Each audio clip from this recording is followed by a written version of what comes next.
네, 안녕하십니까. 박종훈입니다. 9월 2일 화요일 프리마켓 뉴욕 시작하도록 하겠습니다. 자, 오늘도 마찬가지로 저희가 2시간 확대 개편을 하게 되면서 지난주 금요일에 아마 인사를 또 드렸고 오늘 두 번째 날입니다.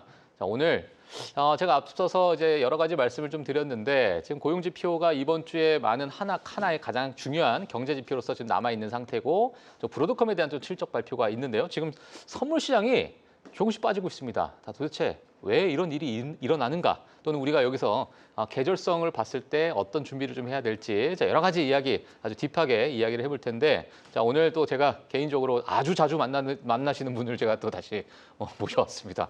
자, 레그논 투자자문의 이충강 대표님 아마 여기 직원이 아니실까라는 그런 생각도 좀 드는데 자, 이충강 대표님 모시도록 하겠습니다. 안녕하세요, 대표님. 너무 자주 들어왔습니다. 처음부터 제가 또 한마디 하면 빵빵 터지시니까 그런 맛에 제가 진행을 하거든요, 사실. 자꾸 터지면 안 되는데. 그래서 오늘 배꼽 빠지게 만들고 제가 보내드리도록 하겠습니다. 네. 일단 지금 오늘 이제 9월 시작됐는데요. 뭐 진짜 대표님 나오실 때마다 늘 뭔가 특별한 날에 나오시는 것 같아요. 이제 9월 시작이 됐고.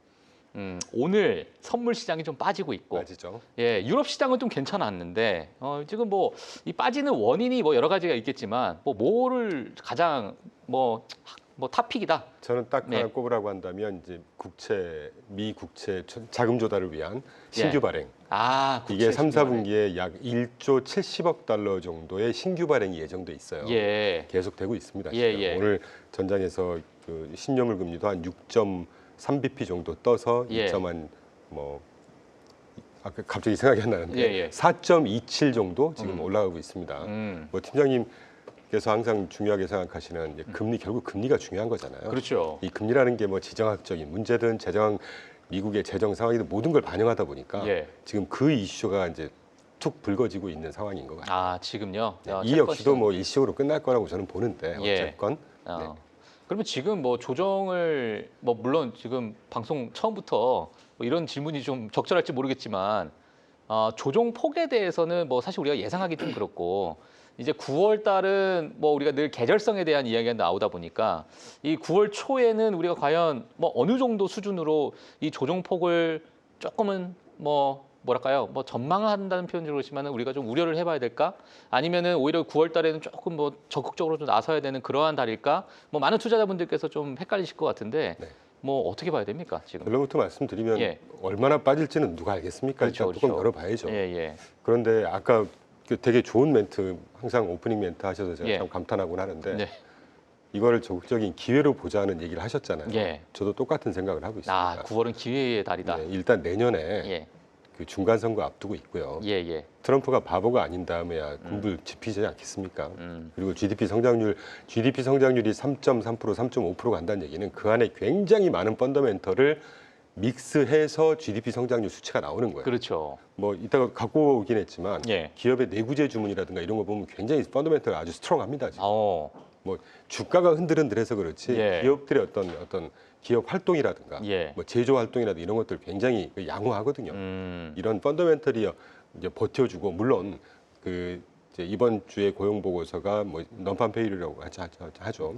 그 신규 비농업 신규 일자리가 얼마나 뜰지는 모르겠어요. 지금 월가에서 7만 개에서 한 10만 개 정도 사이가 나오지 않겠냐. 그 정도면 양호하다.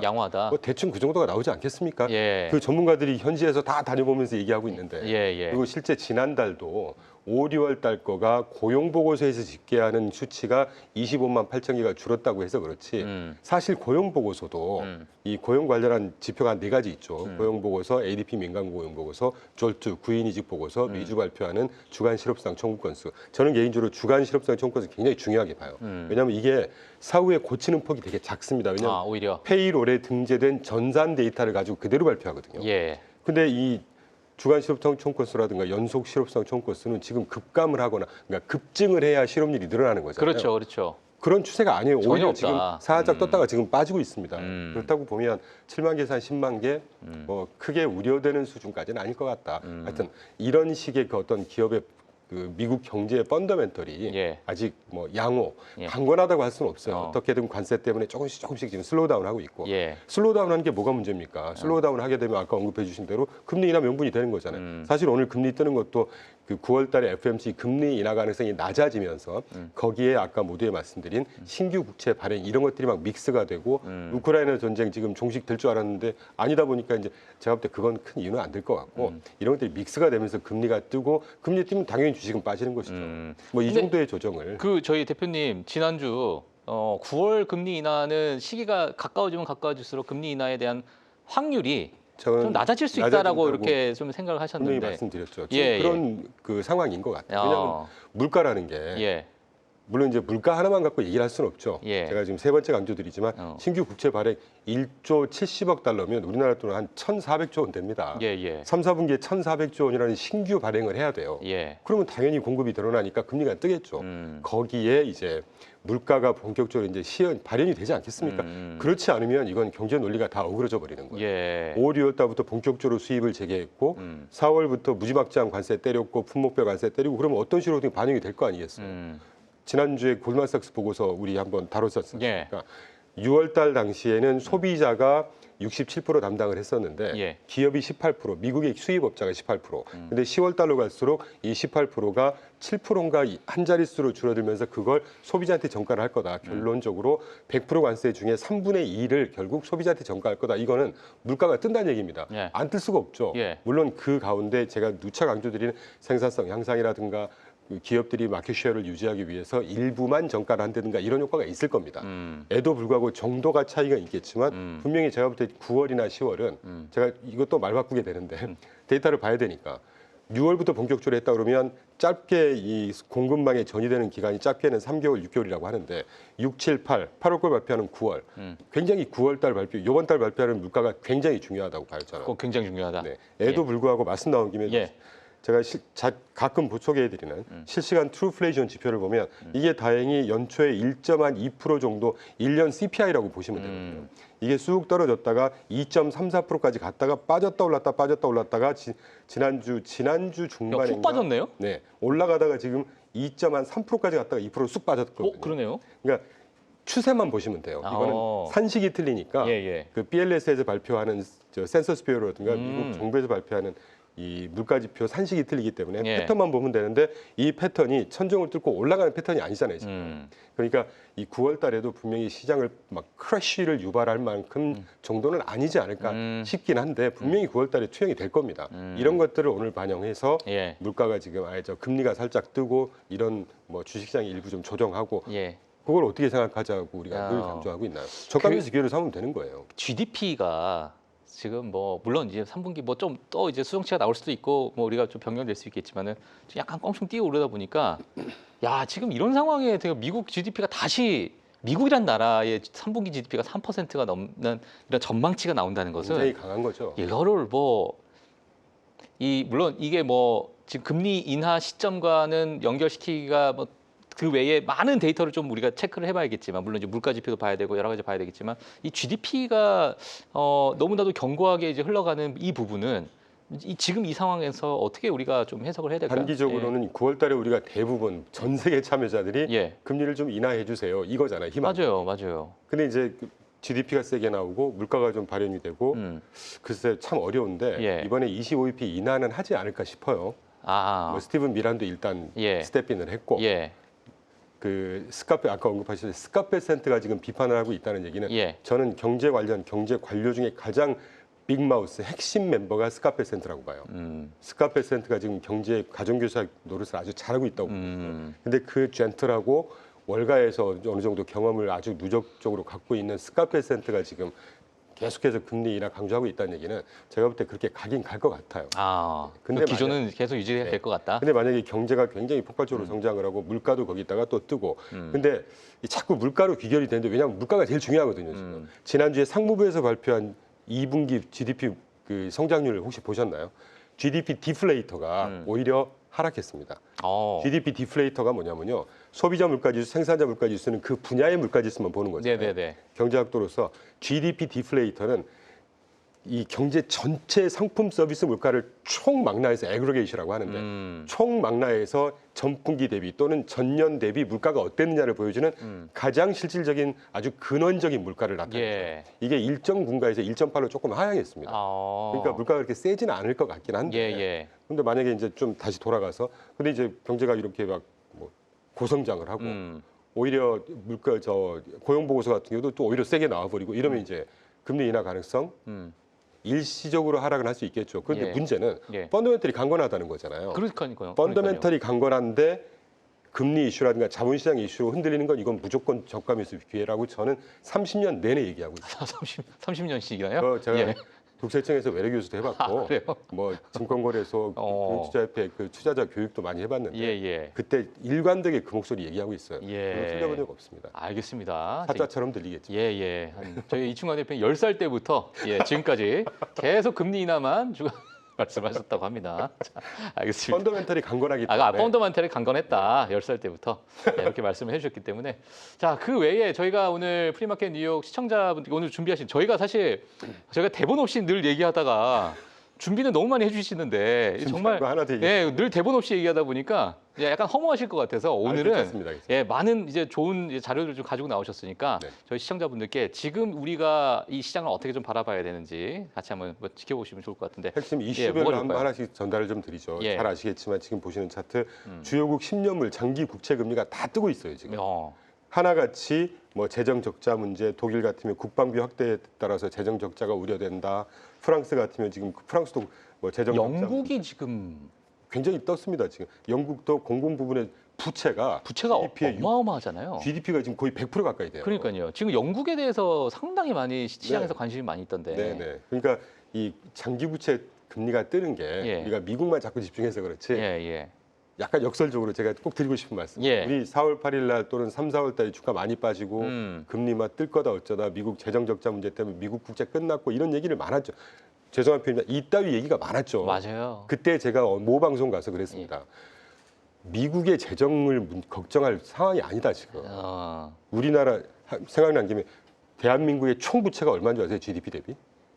300%가 넘고요. 300%. 우리가 부채 얘기할 때는 분명히 말씀드리지만 정부 부채, 민간 부채, 기업 부채, 가계 부채를 총 망라해야 되는 거예요. 자꾸 그 눈속임까지는 모르겠어요. 정부에서 발표할 때 무슨 뭐 정부 건전성이 좋다. 아직 우리나라 정부 GDP 대비 부채가 뭐 50%밖에 안 된다. 정부가 건강하면 뭐 합니까? 기계하고 기업하고 가계 다 합치면 300%가 넘는데. 일본 US 달러 다음으로 안전한 기축통화로 인정받는 엔화를 발행하는 일본의 총 부채가 얼마인 줄 아세요? GDP 대비. 지금 460%예요. 460%. 망했어야죠. 미국 전체 총 부채가 250%입니다. 어떤 문제가 됩니까? 그러니까 이 본질이 중요하다는 거고 제가 항상 재정 적자 문제, 미국 국채 문제 얘기할 때마다 이 얘기를 말씀을 드리는데 이제서야 조금 제 말씀이 좀 먹히는 상황인 것 같아요. 왜냐하면 지금 이 그래프에서 보시면 독일, 프랑스, 일본, 영국, 미국 걱정한 상황이 아니라니까요. 지금. 근데 이제 중요한 거는 이게 지금 과거부터 계속 같은 어떤 흐름을 좀 가지고 있었으면은 뭐 시장에서 아유 옛날 걱정이나 지금 걱정이나 언제 경기가 좋다라고 얘기한 적이 있냐 우리가 이렇게 얘기할 텐데 과거와 지금은 약간의 이거를 우리가 우려해야 될 수준인가? 언제 이 트리거가 발생이 될까라는 어떤 우려가 좀 섞인 것 같아요. 저는 우려로 받아들이기보다는 저 그래프 제가 과거 몇 년인가요? 한 20년, 25년 그래프를 좀 길게 가져온 이유가 과거 저도 채권 매니저로 사회생활을 시작했거든요. 과거 30년대 채권쟁이들은 따뜻했죠. 사고 나면 금리가 계속 빠지니까 무조건 돈 벌었을 때죠. 그런데 지금 딱 보시면 2020년 팬데믹 즈음에서 1차 징후가 2015, 16년도에 한번 나왔습니다. 금리가 쫙 뜨다가 2020년 팬데믹 때니까 이제 경기가 안 좋아지고 그러니까 빠졌다가 딱 저때 바텀아웃하고 지금 올라가고 있는 추세거든요. 이거는 악재로 받아들일 문제는 아닐 것 같고 이건 저희 직관입니다. 금리가 뜨는 건 악재긴 하지만 이제는 저 고금리 환경을 받아들여야 돼요. 그러니까 뉴노멀의 어떤 시대를 이게 뉴노멀이라고 저는 생각하고 있습니다. 자, 그러면 저 그래프에서 또 하나의 투자 아이디어는 뭐냐? 제가 여러분께 말씀드리고 싶은 거는 지금 제가 아까 분명히 말씀드렸죠. 독일, 프랑스, 일본, 영국, 미국 국채 금리를 걱정하는 상황이 아니라고 말씀드렸잖아요. 예. 그러면 연초에 지금 엑소더스 내 탈미국이고 뭐 미국 예외주의 끝났고 막 이런 얘기 나왔지 않습니까? 예, 예. 분명히 한 8, 9월 정도 되면 여러 금융기관들에서 연초 이후에 전 세계 증시 또는 각 국가로 들어가는 자본시장으로 유입되는 자금의 규모 트렌드를 이제 계산해서 발표할 거예요. 제가 지난번에 모닝스타에서 발표한 그 5월 달에 빠졌다가 6월 달에 갑자기 폭증했다는 거 기억나실지 모르겠어요. 미국으로 들어가는. 예. 저는 다시 바이 아메리카 어게인 또는 미국으로의 다시 자금의 유입에 그런 단초를 제공할 수 있는 그런 걸 미루어 짐작할 수 있는 그래프가 아닐까 하는 생각이 지금도 좀 미리 들어가고 있는 자금이 제가 있다라고 저는 알고 있는데 엄청나게 많이 들어가고 있다고. 그러니까 주식이 또 바닥부터. 그럼요. M7에 지금 많이 몰려 있고. 그럼요. 예, 예. 그리고 지금 우리가 한 달에 뭐 매달 한 두세 예. 번씩 계속 지금 뭐 단기물, 빌, 노트, 본드 이런 거 경매 입찰 하잖아요. 예, 예. 그 당일날 금리 대비 좀 뜨게 그러니까 금리가 좀 비싸게 발행되기도 하고 싸게 발행되기도 하고 그건 중요한 거 아니고 진짜 중요한 건 인다이렉트 비더라고 그래서 외국인 투자 비중이 몇 프로냐가 굉장히 중요해요. 예. 추세적으로 지금 60% 후반대 70%대 혹조하고 있습니다. 외국인 투자가. 외국인 그렇게 비만하고 그렇게 걱정이 많았던 미국 국채에 대해서 예. 여전히 미국 그러니까 외국의 뭐 중앙은행을 포함해서 기관 투자가들이 예. 미국 국채의 3분의 2만큼을 계속 사들고 있다는 거예요. 그런 것들의 어떤 투자 아이디어를 우리가 좀 캐치할 수 있지 않을까. 캐치해야 된다. 예. 여전히 이제 자금의 흐름은 미국 쪽으로 들어가고 있다라는 네. 것을 우리가 좀 봐야 될 것 같고. 그리고 또 하나 뭐가 있을까요? 제가 또 하나 강조드리고 싶은 예. 것은 유동성 흐름을 우리가 한번 짚어봐야 됩니다. 중요하죠. 예, 저희가 이제 항상 보는 유동성 프락시라는 그래프인데 좀 복잡해 보이실 테니까 그냥 결론만 말씀드리면 예. 여러 그래프 중에 빨간색 점선이 미국의 총 유동성 흐름이에요. 저기 빨간색 점선이요? 예, 빨간색 그 위에서 두 번째 빨간색 그러네요. 선이 예. 유동성 프락시라고 해서 뭐 TGA 잔고라든가 BTF 프로그램이라든가 그 재무부 페드의 그 밸런스 이런 예. 거 다 RRP 잔고라든가 이런 걸 다 합친 미국에서 총 그 유동성의 흐름이 줄어들고 있느냐 늘어나고 있느냐고. 빨간색이 저 끝에 파란색 점선으로 쌓아놓은 부분 보시면 예. 최근에 유동성이 줄어들고 있죠. 예, 예. 그러니까 이게 주가의 그 어떤 유동성이 사실 줄어든다는 얘기는 주식이든 채권이든 뭐든 돈이 살려고 들어가니까 오르는 거고 나가면 빠지는 거 아닙니까? 그렇죠. 거기다가 우리가 기업 실적 갖다 대고 정책 갖다 대고 뭐 이런 거 갖다 대 경제 상황 갖다 대는데 지금 유동성이 살짝 빠지고 있는 추세잖아요. 예. 그리고 제일 밑에 노란색을 보시면 노란색이 훅 뜨고 있잖아요. 다시 올라오고 있어요. 저게 뭐냐면 TJ 잔고입니다. TGA 잔고. TJ 잔고라는 건 정부의 곡간이죠. 제가 여기서 한 3번 보여드렸어요. 올 초에 TJ 잔고, 우리나라 말하면 기획재정부의 총장 잔고입니다. 여기서 지원금도 주고 사회 안전보장 시스템에 뭐 주고 공장하는데 뭐 설비 투자 지원금도 주고 이런 잔고란 말이에요. 이게 7,800억 달러 수준이었다가 지지난달까지 3천억 달러 수준이었다가 지금 6천억 달러 수준으로 늘리고 있습니다. 그 말이 무슨 말일까요? 그럼 시중 유동성이 빨아 들어가는 거겠죠. 그렇죠. 왜냐하면 이 TJ 잔고가 평균 8천억에서 8,500억 달러 정도를 유직을 해야 공헌을 하는 수준이 그래요. 거기까지 이제 유동성을 확보해야 2, 3개월 있다가 이제 뭐 산업 부분이든 공공 부분이든 이제 정부 정책 공격적으로 지출을 한단 말이에요. 예. 그러니까 일시적으로 저게 유동성이 빨려 들어가고 있기 때문에 9월 달이 예. 제가 내내 이제 관세에 따른 물가 때문에만 말씀을 드렸지만 예. 저런 것들이 아까 신규 국채 발행하는 거, 예. TJ 잔고 늘려서 시중의 유동성 조금 빨아들이는 거 이런 것들하고 맞물리는 게 9월이라니까. 퍼즐이 맞춰지네요 지금. 예. 그러니까 제가 시간 관계상 그냥 물가 때문에만 좀 빠지지 않겠냐, 조정이 예. 오지 않겠냐라고 말씀드렸지만 예. 제가 시간마다 요거 하나 소개, 요게 하나 소개 이런 식으로 소개를 드렸었거든요. 예. 근데 오늘 이제 기회가 되니까 한꺼번에 종합적으로 이렇게 언급을 해드렸는데 아. 이런 것들이 앞뒤로 쭉 보면 9월 달이 예. 조정이 올 수밖에 없는 시기다. 여러 가지 어떤 요인들에 있을 때. 뭐 법인 하다못해 법인세 납부 기간이고 예. 유대인들의 신년제가 또 9월 말에 그러니까 우리나라로 따지면 설날이 다가온단 말이에요. 그러면 우리 연초 연말에 기관 투자들이 어떻게 합니까? 북클로징하고 엑스포저 싹 줄이고 예. 그리고 이제 휴가 리밸런싱도 하고 쉬었다가 예. 뭐 갔다 와서 이제 새로 또 집행한단 말이에요. 하고. 이런 것들이 막 겹쳐요 9월 달에. 그러니까 건강한 조정이다라는 생각을 하셔도 무방하다 저는 생각하고 있고 말씀이 또 나오는 게 굉장히 중요하니까 제가 매번 이 말씀을 드리는데 예. 오빠 법안 OBBBA 저 이건 메가톤급 법안이라고 봐요. 예. 규제 완화, 감세 이거는 당연하고 AT&T 그때 언급드리면서 기업들이 점점 발표하고 있는 게 지금 OBBBA에서 그 감가상각 비용 일시로 100% 다 비용 처리해주겠다고 했잖아요. AT&T CEO가 그 발표했습니다. 다시 한번 소개해드리죠.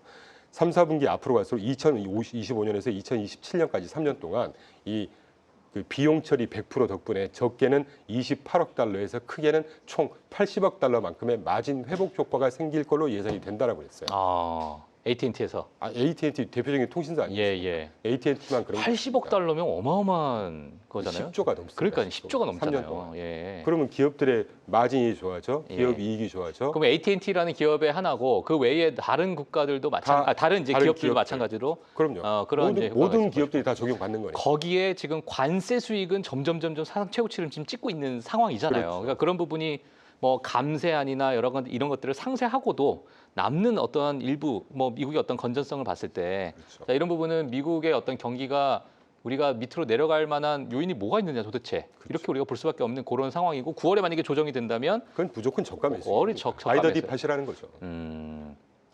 9월에 우리가 만약에 저가 매수를 하는 그 과정이라고 한다면 물론 우리가 타이밍을 맞추긴 좀 그렇습니다만 어떤 FMC 이벤트가 이제 FMC 전후가 되겠죠. FMC 전후가 이제 그 어떤 시작점이 될 수 있다. 네. 알겠습니다. 최악의 시나리오는 FMC에서 금리를 내리면서 매파적인 발언을 해버리는 게 네. 최악의 시나리오겠죠.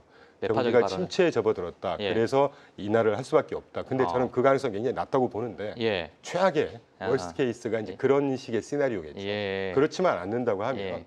저는 뭐 9월달 FMC를 지나면서 조정의 기간은 어느 정도 마무리될 거라고 보고 하반기로 갈수록 슈팅할 거라고 봅니다. 예, 알겠습니다.